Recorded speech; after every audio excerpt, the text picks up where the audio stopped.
Hi everyone, welcome to a new video. It's been a while, yes. I want to show you some amazing blanket. It's so lovely. I don't like polyester stuff, I don't like plastic, and this is pure Aran wool. It's so amazing, and we also have, I just appreciate this so much. Look at this, so beautiful. So beautiful. I'm not sponsored or anything, I love this so much. So in this video, it's kind of matrixy, you know, red or green pill. I want to talk to you about stop begging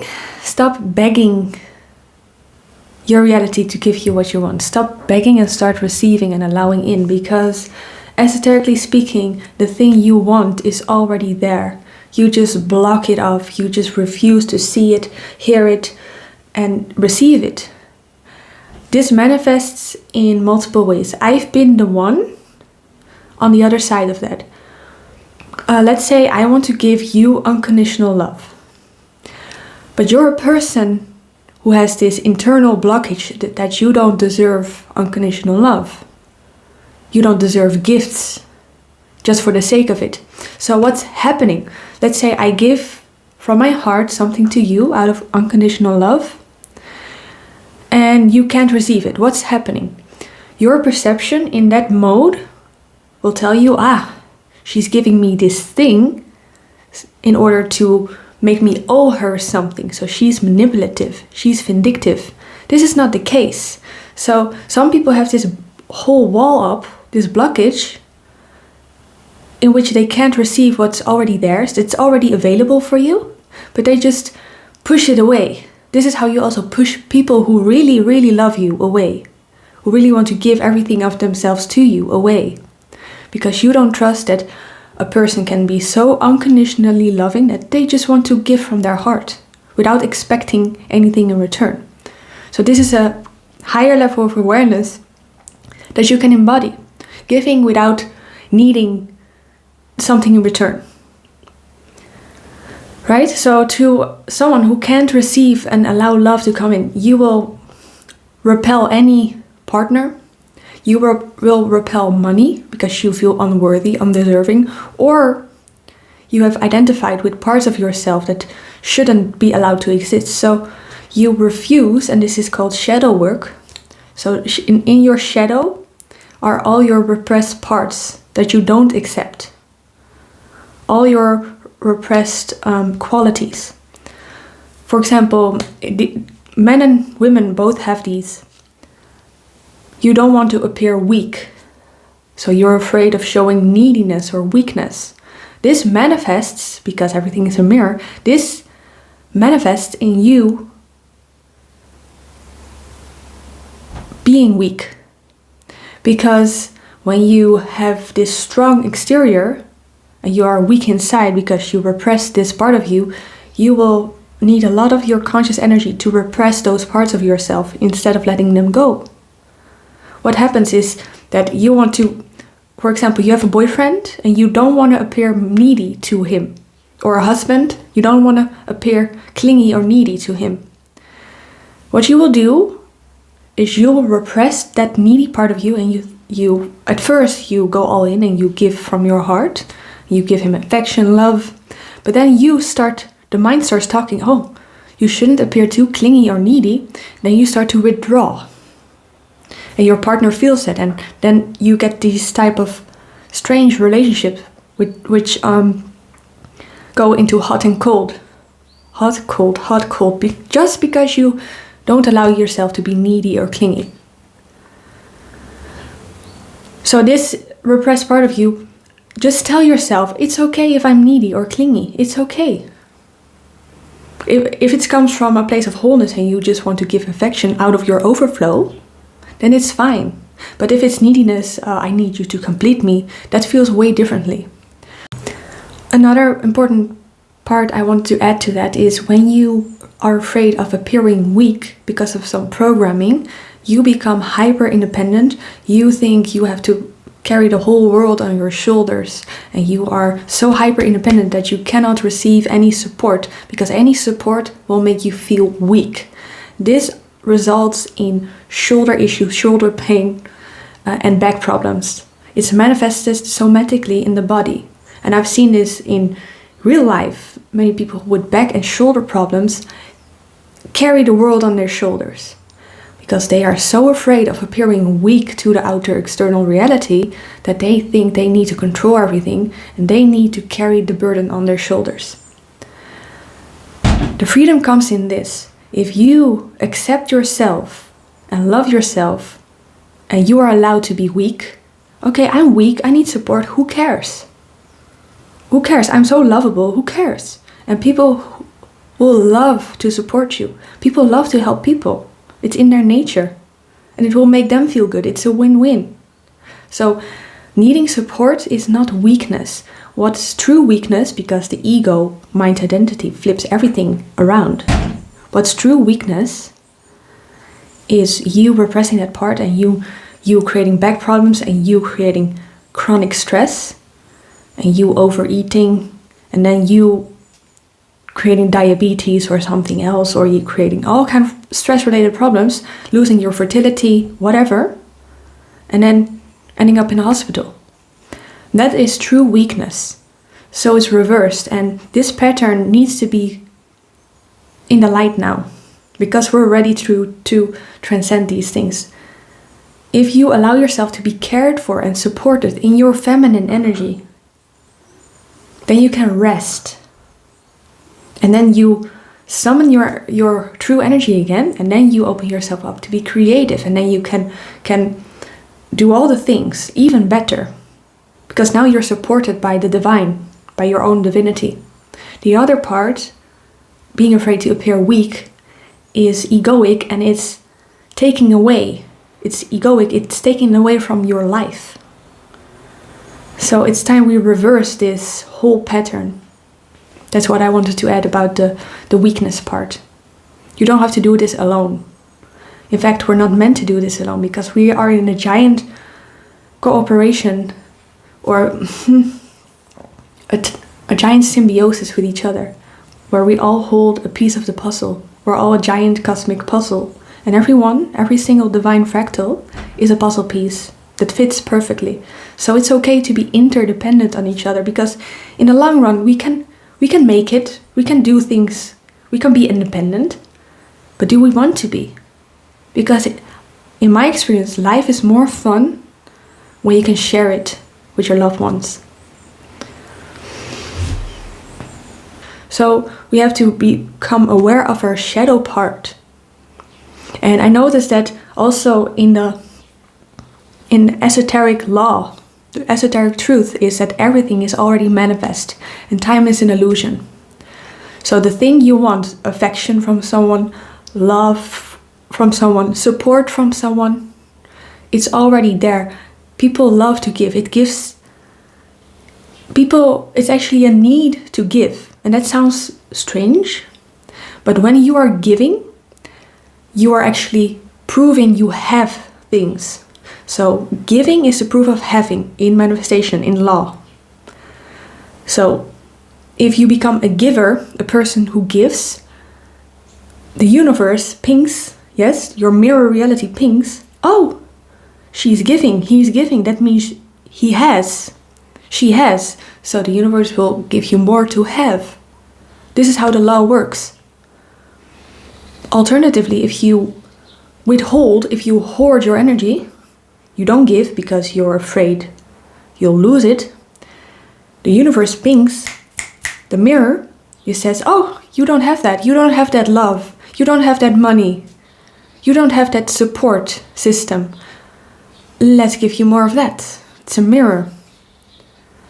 Giving is the proof of having. So whenever you feel in scarcity or broke, I strongly suggest you start giving. That's the sign you have to give, because that will open up all the flow. So when you don't feel loved by your partner, you give love, you give the hug, you give affection. When you feel abandoned, you call up a friend, maybe See, oh, how are you doing?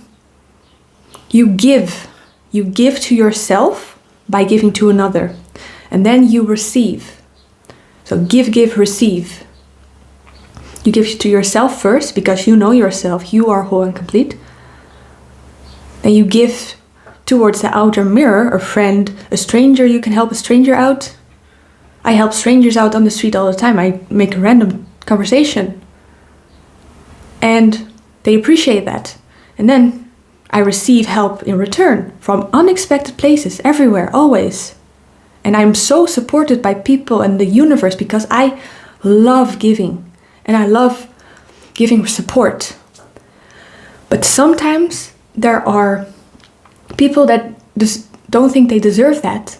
So they will see everything you give from an unconditional place as a tactic or manipulation or like you're messing with them. From that place where you feel so undeserving, you will push away everything and your universe becomes a self-fulfilling prophecy. So then you become even more bitter and resentful. Fortunately, you can turn this around any moment. And this is the greatest news in the galaxy. You can choose right now to start trusting and allowing the things that were already there, the love that's already there, to receive it. And the self-worth, the money, the respect you require by starting to respect yourself and also being real with yourself and being vulnerable. I see so many people pushing good things away because of self-sabotage. Because there's this thing that they are unworthy of it. So they push it away. They don't take the opportunities that are right in front of their nose, right in front of them. Guys, girls, it becomes so bad that there can be a person, if you crave love, there can be a person right in front of you, literally in front of you, wanting to give you a hug or love. And if you're unable to receive that, that person physically hugs you, but you're unable to receive that because your heart is closed, then you will feel unloved. And the worst part is that you will blame the person who's trying to give you love. That's how the ego works. That's how this whole game works. Everything is energy. Love is energy. Money is energy. Situations that happen are all energetic pendulums, games. So if you have an issue with scarcity anywhere, you give first. And then the universe registers that, your mirror, as, oh, she has things. She has friendship, she has love, she has health. Right? She has her dream body. She has her dream partner.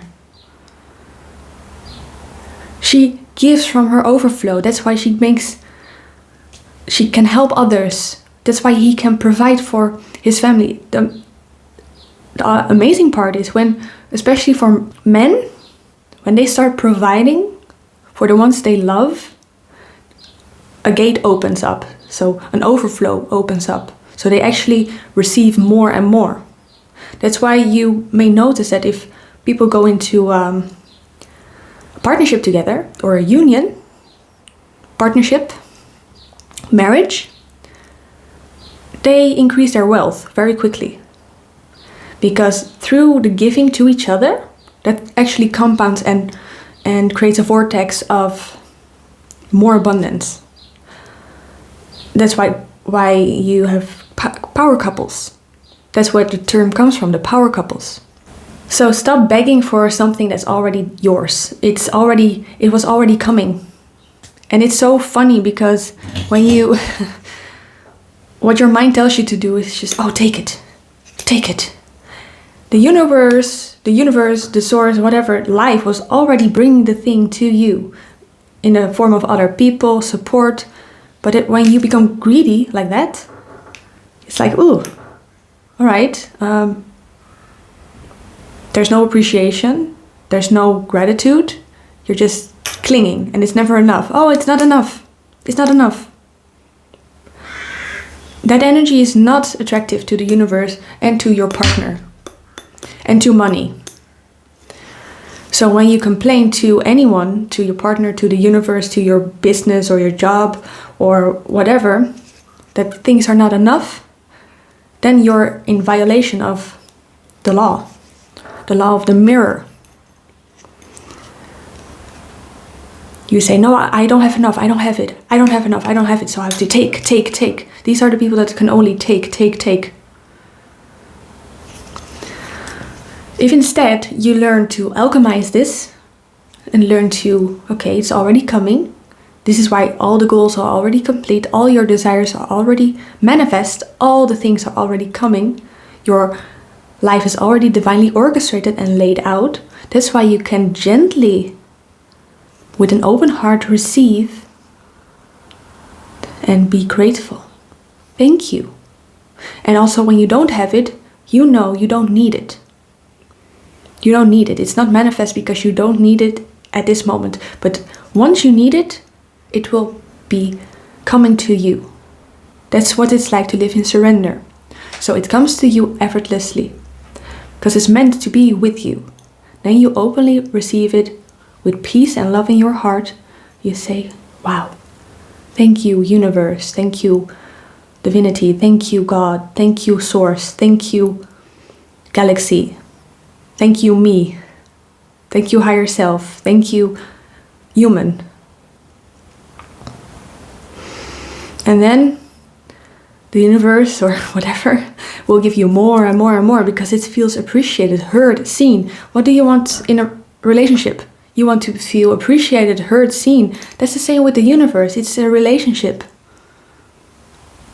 Just as your partner or your woman or your man wants to feel appreciated, heard and seen, life itself wants to be appreciated, heard and seen by you because you're the star.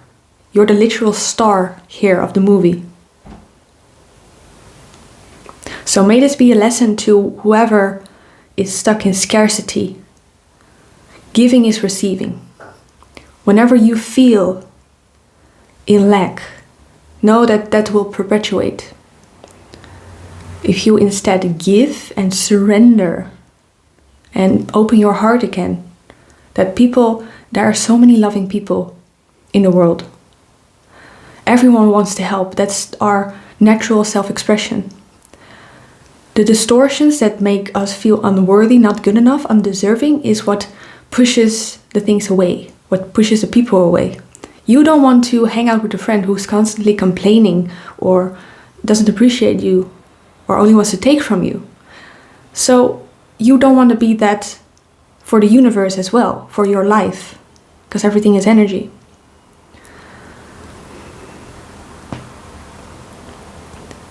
Hopefully this message was clear for you. See you in the next one. Take care and have a wonderful day.